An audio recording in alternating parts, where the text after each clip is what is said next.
Starting out, I used to struggle with weighted calisthenics. I made a lot of mistakes that cost me months, even years, of progress. If I knew then what I know now, I would have built strength, muscle, and skills so much faster. But lucky for you, in this video, I'm giving you the exact blueprint I wish I had back when I started, so you don't waste a single rep and progress faster. But that's not all. At the end, I'm going to talk about a bonus tip that people often neglect, and that can limit your progress in weighted calisthenics. Stop chasing reps. If I could start again, the very first thing I'd change is simple. I'd stop chasing more reps and start focusing on lifting heavier weight. When starting, I was stuck chasing 8 to 15 reps every set, thinking more reps equal more progress. The truth is, if you want real gains in weighted calisthenics, your biggest priority should be building max strength with low reps and heavy weight, not chasing the burn. For example, instead of doing 4 times 15 pull-ups, I would have focused on 5 times 5 heavy-weighted pull-ups. This approach forces your body to adapt to real strength demands, increasing muscle tension and building faster strength gains. When you focus on high reps in weighted calisthenics, plateaus are far more likely to occur. That's because you're constantly chasing fatigue instead of challenging your body with real intensity. High reps can build endurance, but they don't consistently push your nervous system to adapt the way low-rep heavyweight training does. When it comes to weighted calisthenics, we should focus on programming like a powerlifter and not like a bodybuilder, because if you look at most powerlifters, there is a reason they all focus on low reps and heavy weight. It allows them to push harder and have more power during their 1-rep maxes.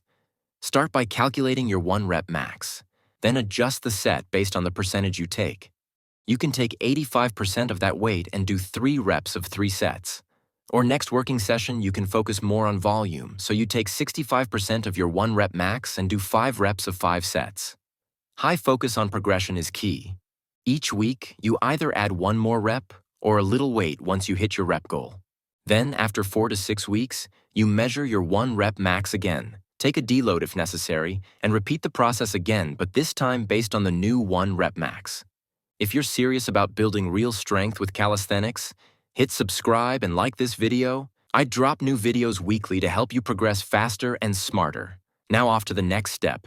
Start early. Another thing I would have done differently is that I would have started weighted pull-ups and dips way earlier, even when I was still weak. A lot of people think you need to master crazy bodyweight reps first, right? But here's the thing. Adding even small amounts of weight early on is how you explode your strength and muscle growth. I wasted so much time chasing more bodyweight reps when I could have been building real power with progressive overload. The truth is, you can start weighted, even if you're doing 6 to 8 reps on bodyweight pull-ups and 8 to 10 dips. By adding weight, you trigger a new stimulus that your body has to adapt to. That small weight is enough to force your muscles to recruit more fibers, create more tension, and get stronger way faster than if you just kept doing high-rep sets. The earlier you get comfortable with adding resistance, the faster your joints, tendons, and nervous system will adapt to it, which sets you up for serious progress later on.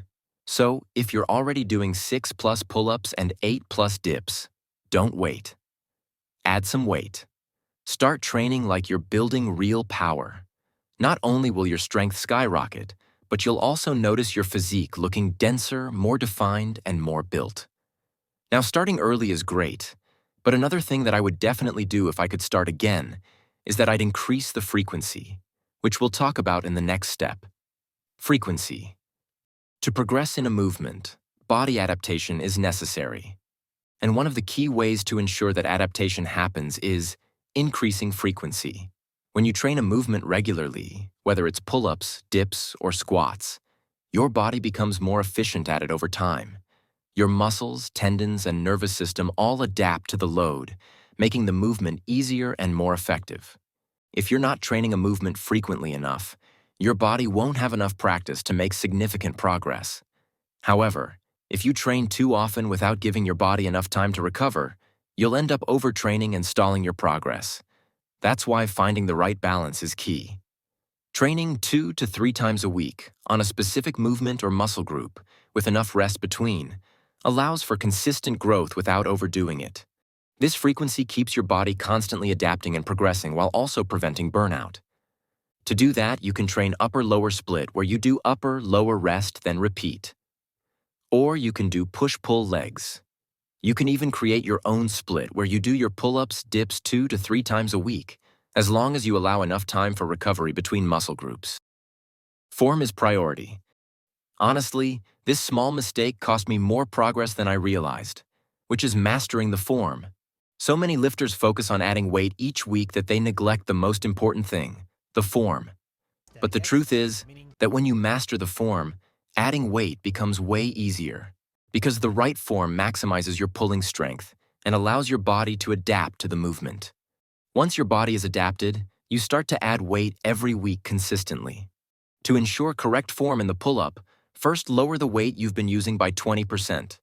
Then grab the bar slightly wider than shoulders. As you go up, go back a little, then explode your chin above bar while ensuring you maintain tension in your core, then go all the way down.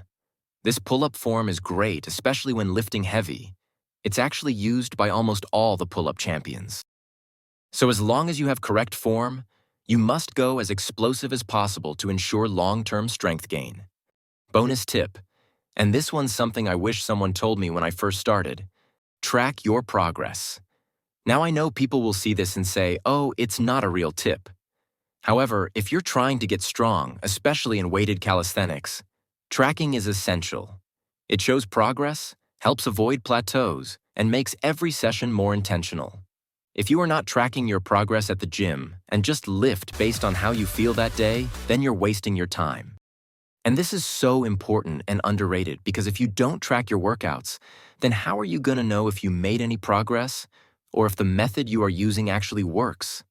And no, you don't have to take a book with you to the gym to track your workout. Instead, you can use any application available without actually overcomplicating it.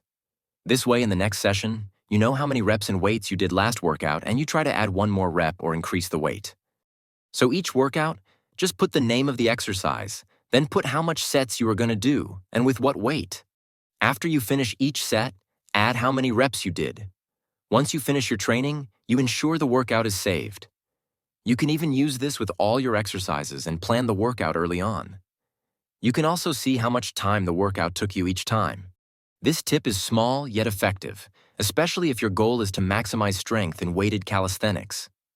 Now, if you want to know how you can take your weighted pull-up to the next level, I made a detailed video where I mentioned 5 tips that can actually help you increase your 1 rep max by 20% instantly.